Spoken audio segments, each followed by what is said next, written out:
Saúde.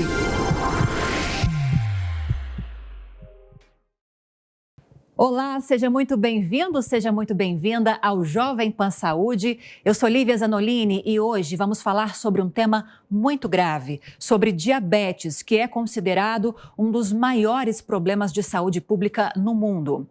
E o dia 14 de novembro é considerado o Dia Mundial de Combate à Doença.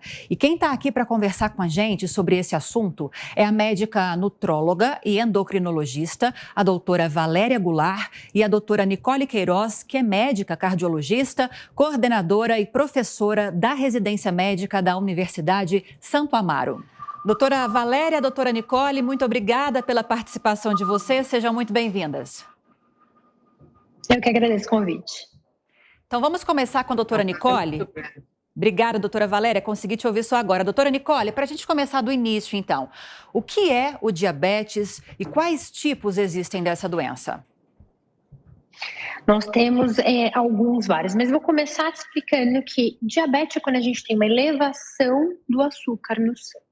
Existem 3 formas da gente identificar, todas elas são medidas laboratoriais.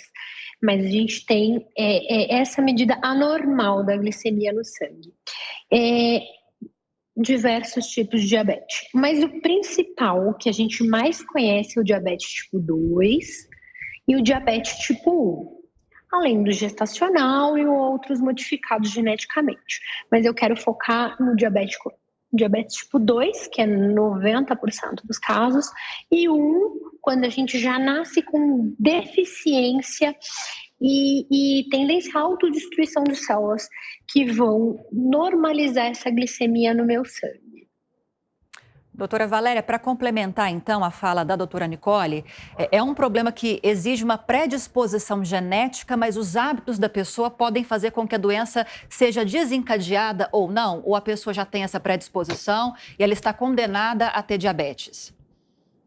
Então, existe, por exemplo, a diabetes tipo 1, que é 5 a 10% do total das pessoas que têm diabetes, que aparece geralmente na infância e na adolescência. Alguns adultos podem ter também. É como se o sistema imunológico ataca as células beta, que é as células que produzem insulina, que o corpo precisa. Então, aí o corpo, essas células vão ser destruídas. Aí a pessoa tem que fazer a aplicação de insulina. Existe a diabetes tipo 2, que é 90% das pessoas, que assim, como se o corpo não consegue usar ou produzir a sua própria insulina, controlando a taxa de glicose, que é a glicemia.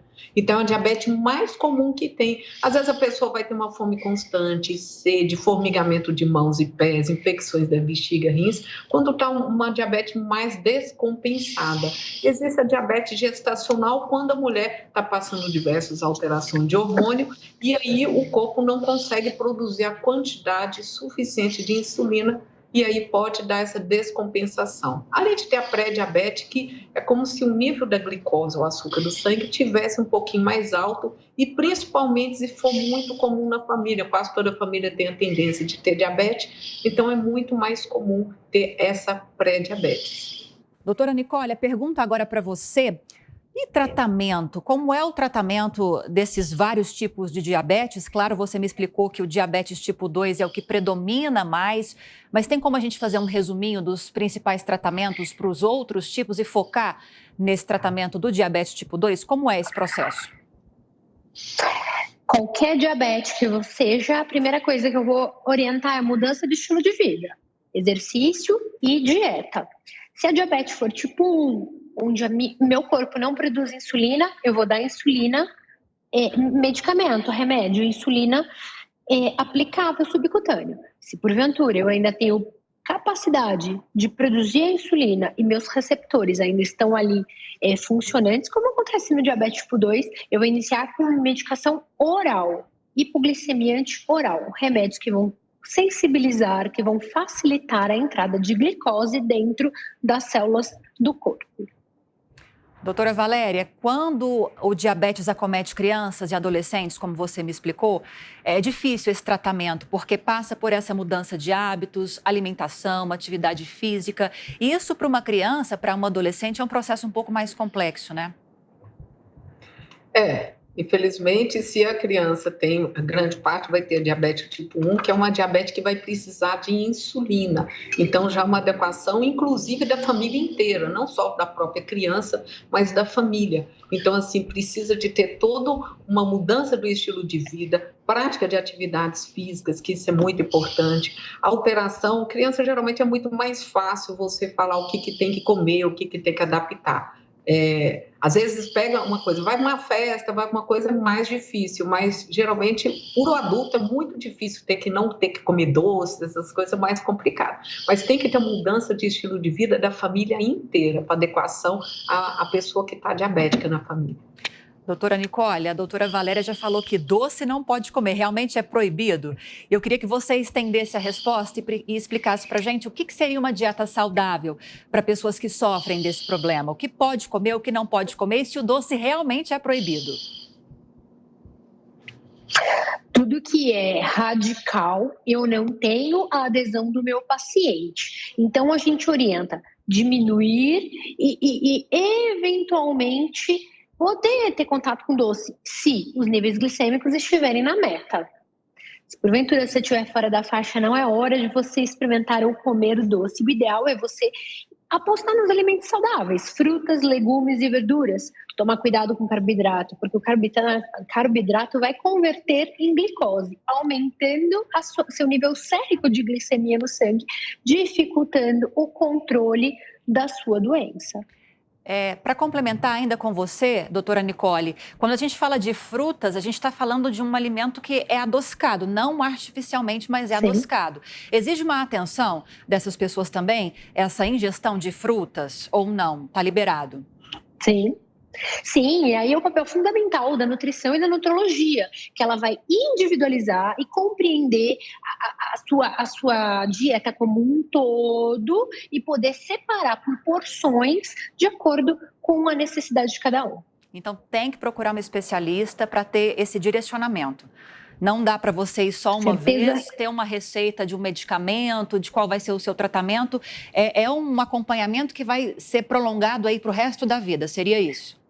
Para a vida, a equipe multidisciplinar está aí para isso.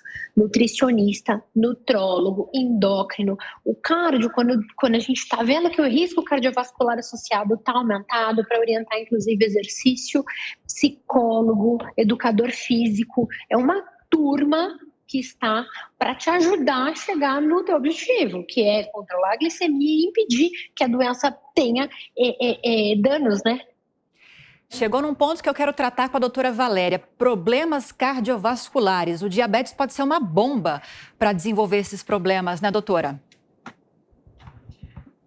Na verdade, a diabetes ele vai provocar diversos tipos de outras alterações no nosso organismo. Aumenta a chance de ter ataque cardíaco, acidentes vasculares cerebrais, que seria o AVC, problemas do rim, renais, cegueira, doença dos vasos sanguíneos, diabetes mais grave, a pessoa pode perder até amputar o perna, principalmente o pé, entendeu?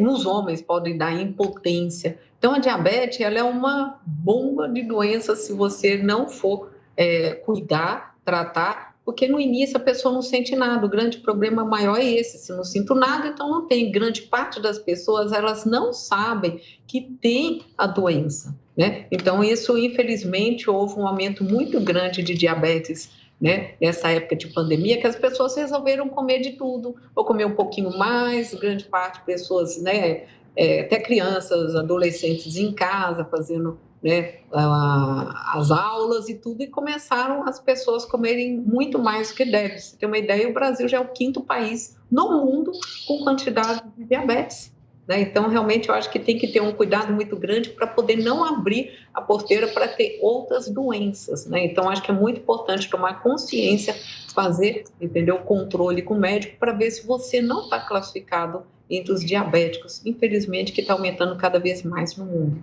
Doutora Valéria, você tocou num ponto que preocupa bastante. Tem pessoas que têm diabetes e não sabem. Quais seriam os sintomas iniciais que seriam um alerta para as pessoas, pelo menos, buscarem ajuda médica para se certificarem, buscarem um diagnóstico e iniciarem um tratamento? Como começa a se manifestar a doença? No início é meio... Às vezes, grande parte não sente nada, né? Então, tem pessoas, às vezes, que começam a sentir mais fome, mais sede, vontade de urinar mais vezes durante o dia. Tem outras pessoas que perdem peso, sentem mais um cansaço, né? Acha que é preguiça. Alguns casos até mais complicados, até náusea, vômito, mas o principal é isso. A pessoa começa a sentir mais cansada e tudo. Então, assim, é muito importante procurar um médico e fazer o diagnóstico, porque quanto mais cedo você já faz uma intervenção, melhor tem, né, o resultado, a cura, né? Porque, na verdade, a cura não, na verdade, é uma estabilização, dependendo do grau da diabetes, então, a pessoa, ela fica quase que não tivesse diabetes, mas se tiver diabetes dependente de insulina, não tem jeito, tem que fazer o tratamento adequado dependendo do tipo de diabetes que tem, porque o grande problema é o seguinte, é um aumento muito grande, maior do que estava esperando. Então, assim, no Brasil já tem quase 17 milhões de diabéticos. Então, é um dado muito alarmante, né? E cada vez mais crescendo. Esse que é o grande perigo. E, doutora Nicole, embora a doença possa se manifestar na infância, na adolescente, na vida adulta, na fase da terceira idade, existe uma faixa etária onde ela predomina com mais força, onde ela está mais presente? Agora a pirâmide está invertendo, né? Antes a gente costumava falar que tinha na quarta, quinta década, onde tinha outros riscos associados. Qual é a grande questão do diabetes? Ela é multifatorial, ela não é só genética, eu não tenho só a predisposição.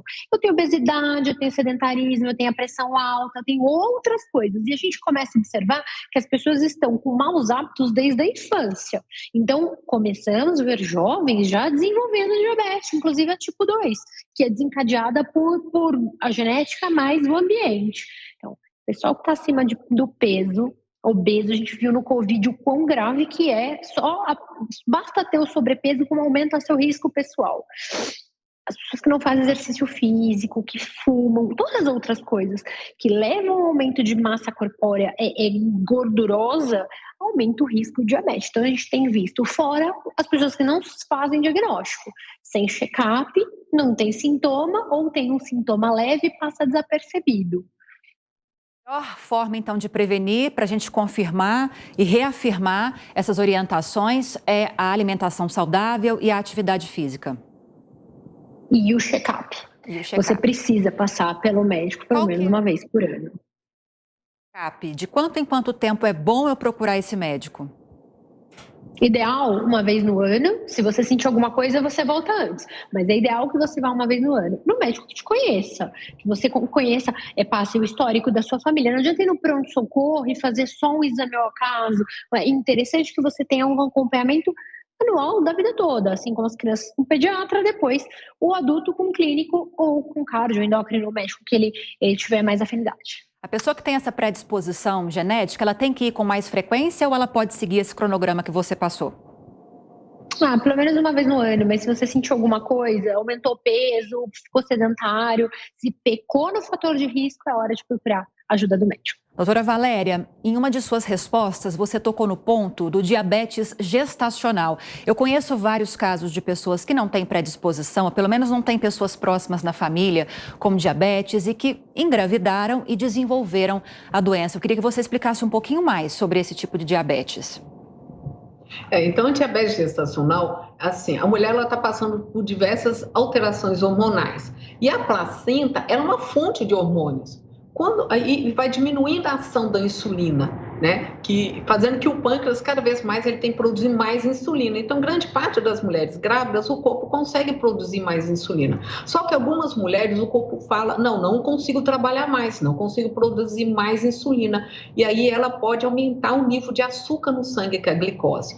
E o bebê, quando ele fica exposto a tanta quantidade de glicose dentro do útero, pode crescer uma criança que pode ficar grande, pode ter alguns partos que a gente fala que é partos traumáticos, pode cair, a criança ter hipoglicemia neonatal. O que é isso? Começa a cair o açúcar no sangue logo quando ela aumenta. E há vários trabalhos mostrando que a criança aumenta até a chance de ter obesidade e diabetes na vida adulta dela. Então, assim, a diabetes gestacional, geralmente a gestante não sente nada.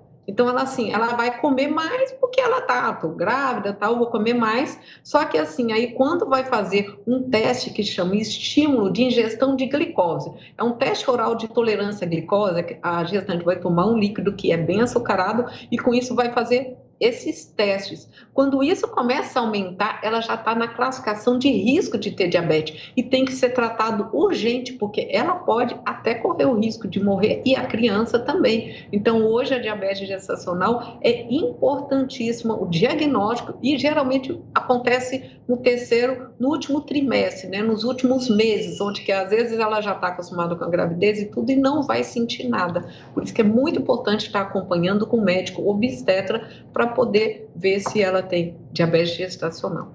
Doutora Valéria, e é comum que as gestantes desenvolvam esse problema? Porque eu já conheço mais de 2, por exemplo. Então, imagino que não seja algo muito raro. E já emendo uma outra pergunta. Geralmente, quando o bebê nasce, esse problema desaparece, se resolve? Há cura nesses casos? Isso que eu quero dizer. Geralmente, quando a criança nasce, grande parte das mulheres, elas vão normalizar, porque não tem mais a criança que estava fazendo que o pâncreas produzisse mais insulina. Então, normalmente, a gente fala que meio que é uma cura após o parto. Só que é muito importantíssimo a mulher que teve diabetes gestacional continuar um tratamento e ver se realmente eu vou desenvolver ou não, porque existe alguns trabalhos mostrando que a diabetes mellitus tipo 2, que é a diabetes tipo 2, 10 a 20 anos depois, a mulher ela pode ter até a chance, se ela não se cuidar, de desenvolver diabetes de novo, e aí isso é importante ela manter o peso adequado, né? Então, saber por que ela teve a diabetes gestacional e cuidar. Então, acho que é muito importante isso e ter uma alimentação saudável, né? Eu acho que a alimentação é fundamental desde da gravidez, depois a prática de exercício. Eu sei que é muito difícil, né? A mulher acabou de ganhar um nenenzinho, como que eu vou me manter uma atividade, né? Mas eu acho que é importante ter um equilíbrio. Eu acho que tudo na vida que você tiver um equilíbrio, você vai manter a sua saúde sempre em dia. Nicole, a primeira pergunta que eu te fiz foi justamente sobre o que é o diabetes e você chegou a explicar para a gente com bastante clareza o papel aí da insulina, o que é essa doença. Mas para quem está chegando agora, dá para a gente falar mais uma vez qual é o papel da insulina no organismo e o que causa esse problema na produção dessa insulina? Então, na verdade, a insulina é um hormônio que vai diminuir a ação da glicose, vai colocar a glicose para dentro da minha célula, vai eliminar ela no xixi. Vou até lembrar que quando a gente vai fazer diagnóstico de diabetes, às vezes a gente nem está procurando diabetes, às vezes aparece glicose na urina. Então, a insulina tem o papel de controlar o nível de glicemia no meu sangue sem que ele seja potencialmente letal. A glicose tem que me dar energia, mas ela em excesso vai levar a doenças que o diabetes traz, como ele micro e macrovascular. Ele vai machucando sua rede venosa arterial, dando insuficiência. Isso. E só para reforçar também, a detecção, diagnóstico é feito por meio de exames laboratoriais, né? Sim, a gente vai falar de 3 métodos validados. Como a doutora já falou, o teste oral de tolerância à glicose, que eu não uso só na gestante, eu posso usar em pessoas não gestantes, a glicemia de jejum e hemoglobina glicada. Então, nós temos 3 parâmetros laboratoriais diretos. Às vezes, a gente vê de forma indireta, no oftalmo, que vai fazer o fundo de olho e encontra uma retina já machucada, que leva a pensar em retinopatia diabética. Às vezes está fazendo exame de função renal, você vê uma alteração na função renal e a gente já sabe que pode ser uma nefropatia diabética, já é complicação, é a doença já evoluída de forma silenciosa. Ou no exame de urina, eu posso encontrar glicose, sinal de que está sendo excretada pelo rim e, mais do que deveria, dando sinal de que está machucadinho já por excesso de glicose da molécula no sangue. Doutora Valéria, falamos sobre os maus hábitos alimentares durante a pandemia que pioraram ainda mais, porque as pessoas mudaram completamente a rotina. Você chegou a comentar isso com a gente. E a própria correria do dia a dia também, não só a pandemia agora, as pessoas não têm muito tempo nem para comer de forma saudável, os fast foods que estão cada vez mais fáceis, com um acesso mais simplificado para as pessoas. E você trouxe um dado importante, que o Brasil é o 5º país que mais sofre com esse problema problema, né, de diabetes e que os números estão aumentando. Diante dessa rotina que o brasileiro está adotando com cada vez mais força, é um problema que tende a piorar? Infelizmente, né, a tendência é piorar, né? Tanto é que o dia 14 de novembro é o Dia Mundial de Combate ao Diabetes para poder chamar atenção para essa pandemia. Na verdade, a diabetes virou uma pandemia, né? Porque, assim, pessoas até que tiveram Covid quando tinha diabetes têm um risco maior, né? Então, houve um dado que a Federação Internacional de Diabetes, ela soltou uns dados recentes que aumentou 16% o número de novos casos de diabetes no mundo inteiro. Isso, assim, só esse ano de 2021, quase 7 milhões de mortes só devido a diabetes. Então, assim, quando teve a pandemia, as pessoas fugiram dos consultórios, principalmente até os diabéticos que faziam tratamento. Não, eu vou ficar em casa, estou com medo de pegar Covid e tudo. E houve um descontrole, a diabetes começou a ter um descontrole. Então, assim a gente for ver, essa federação lançou o Atlas de Diabetes na Federação Internacional de Diabetes. Em 2019, era 463 milhões de pessoas no mundo e saltou para 537 mil, aumentou 74 milhões de pessoas no mundo. Quer dizer o quê? A cada uma pessoa em 10 adultos estão desenvolvendo diabetes. Então, é uma coisa, assim, assustadora. São dados que eles estão aumentando, coisas que a gente não esperava. E cada vez mais vai aumentar. Para ter uma ideia, até 2030, que está logo aí, vai ter 643 milhões de diabéticos no mundo. Então, cada vez mais está aumentando coisas que não era para esperar agora, né? Então, a gente tem que tomar consciência que realmente a diabetes é muito importante, é fácil o diagnóstico, conforme a doutora Nicole falou, são exames simples, pelo menos uma glicemia, uma hemoglobina glicada, para poder ver a média de açúcar que está circulando no corpo da pessoa, né? Então, a gente coloca acima de 6,5 já é considerado diabetes. E existe também a pré-diabetes, quando a pessoa está quase ficando diabética. Eu não sou diabética, então não vou cuidar. Não é assim. Eu acho que a partir do momento que o seu pâncreas começa a dar uma pifadinha, a gente tem que dar uma atenção muito especial para essa doença que mata. Está matando cada vez mais, entendeu? E assim, a nível assustadores. Doutora Valéria, você chamou minha atenção para essa relação entre diabetes e Covid. A gente pode dizer, então, que o diabetes ou a diabetes é o principal, o mais grave fator de risco para a Covid? Pergunto para você, eu vi que a doutora Nicole também balançou a cabeça, tem informações. Então, peço para as duas falarem sobre esse assunto. Começando com a doutora Valéria, então. Tanto faz. Doutora Nicole, então. Na verdade, assim, é um assunto que eu fiquei de coordenadora de serviços durante essa pandemia toda, tanto em terapia intensiva quanto em enfermaria de Covid. A gente observa que não é só diabetes. Pressão alta, infarto, AVC prévio, tudo que já tem uma doença pré-existente já aumentou teu risco. Mas a gente observou também jovens em sobrepeso com Covid complicado, que é o que precisou de internação e de suplemento de oxigênio. Aproveito os dados e trago para você para te dizer que 22% arredondado da população do Brasil está em sobrepeso. Isso foi dado deste ano da OMS. Então, a gente já está vendo, a gente fala que são os fatores mortais abertos aí. Sobrepeso, sedentarismo, todo mundo em home office, não tem como fazer exercício, agora que está ficando mais complacente. Diabéticos, pressão elevada e maus hábitos alimentares, como os aplicativos de comida, tem escrito lá, comfort food, opção comidas confortáveis, certamente são altamente calóricas, para te dar aquela sensação de bem-estar, de distensão abdominal, fica empachado, dá aquele soninho. O bem-estar não é só o diabetes que aumentou o risco, é uma gama de coisas. E, infelizmente, esse novo normal trouxe uma característica muito mais virtual e muito menos pessoa, muito menos exercício, muito menos consciência corporal para as pessoas. Doutora Valéria, alguma coisa para acrescentar? Conforme a doutora falou, são vários riscos que a pessoa, quando está com doenças crônicas, ela fica num grupo que a gente fala um grupo de risco para a COVID, né? Dentre eles a diabetes, a obesidade, hipertensos, né? Então, acho que as pessoas realmente têm que começar a voltar ao eu interior e começar a se cuidar, né? Então, realmente, com a pandemia, houve, né? As pessoas começaram a ficar enclausuradas e acabaram comendo mais. Não, já que eu estou aqui, eu vou comer. E a comida é um prazer. Falar que comer não é gostoso é mentira, só que você tem que saber até onde que você pode ter esses controles e tudo, realmente nada proibido, mas você tem que saber o seu limite, e isso é muito importante, ter diagnósticos das doenças. A partir do momento que você tem o diagnóstico, existe equipe multiprofissionais, conforme a doutora Nicole falou, que eu acho que tem que fazer esse ajuste, e aí realmente você vai ter um controle, né, da sua doença em geral, se você for diagnosticado,